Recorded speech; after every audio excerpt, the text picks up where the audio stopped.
Assalamu alaikum dear students. Welcome to FSEC's online support program. I'm Farah Shafiq from Senior Girls Wing, Army Public School and College, Fort Road, Rawalpindi. Today we are going to discuss topic 20.9 Interaction of Radiation with Matter. This lecture will introduce you people to the following concepts like radiation, how radiation interact with matter, and interaction of different types of radiation with matter. This is physics book which we are following for grade 12. Let's move towards the basic concept of radiation, that what actually radiation is. Radiation is the emission or transmission of energy in the form of waves or particles through space or through a material medium. There are various examples of radiations like radio waves radiation, microwave radiation, X-ray radiation, and gamma radiation. Now we will discuss interaction of radiation with matter. As we know that matter is made up of atoms and molecules, so when radiations are directed at a matter, they interact with atoms and molecules in that matter. And when they interact with atom, it imparts its energy to that atom. As a result of which, radiation produces excitation and ionization in atoms and molecules present in that matter. There is a new concept, range of radiation. The distance that radiation penetrates inside a matter before coming to rest is called the range of radiation. There are various factors on which range of radiation depends upon. Range depends upon charge, mass, and energy of radiation or particles, and the density of medium and ionization potential of the atoms of the medium. Ionization potential is the energy necessary to remove an electron from the neutral atom. One point to be noted here, that range of a particle is inversely related to ionization of medium. Hence, higher the ionization produced by the penetrating radiation, lower will be its range of particle. There are various types of radiation like alpha particles or alpha radiation, beta particles or beta radiation, gamma rays, neutrons. Now we will move towards interaction of alpha particles with matter. First of all, we should know that what is alpha decay. Alpha decay is a type of radioactive decay in which an atom nucleus emits an alpha particle and thereby transforms it into a different atomic nucleus with a mass number that is reduced by 4 and atomic number that is reduced by 2. So you can see in the figure also that a nucleus has been transformed into alpha particle. There are further properties which will study that how alpha particles interact with matter and what happens to them after interaction. Alpha particles travel a small distance in medium before coming to rest, hence it has a small range.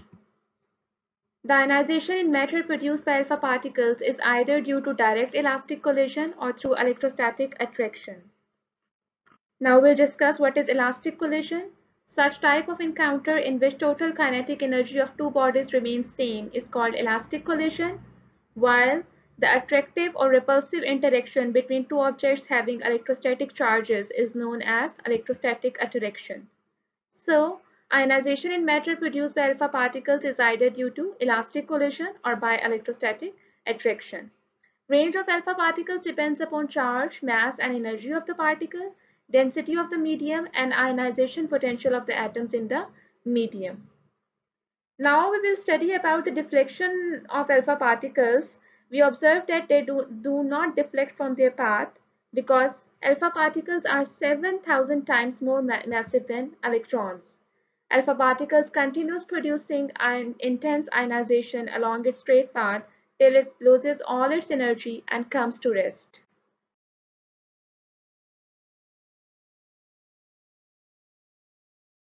Let's consider a figure here in which you can see there is a medium which is made up of atoms and molecules, and alpha particles are trying to penetrate into the medium.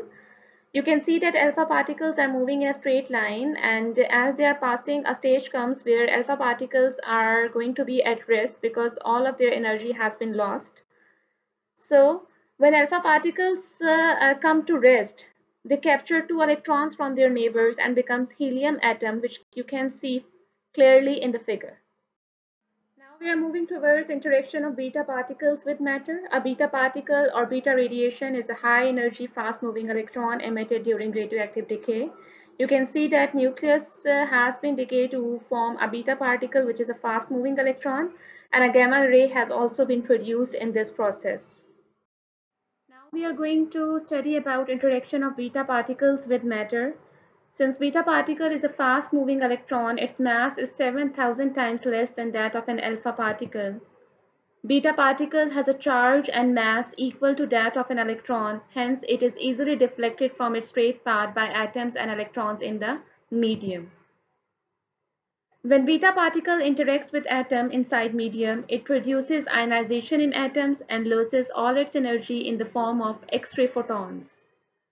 Ionization ability of beta particle is 100 times less than that of alpha particle.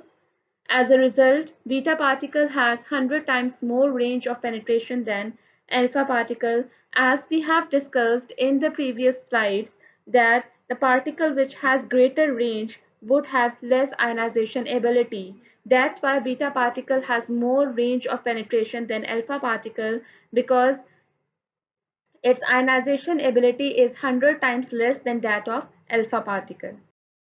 Here we are considering another figure of interaction of radiation with matter. You can see that there are three media: paper, aluminium, and lead. Alpha particles are unable to penetrate to paper because of least penetrating power. Beta particles can penetrate through paper, but they are unable to penetrate through metal, aluminium, while gamma rays are penetrating through paper, aluminium, as well as lead. In the next lecture, we will study about gamma rays and neutrons and their interaction with matter. Thank you. Have a good day.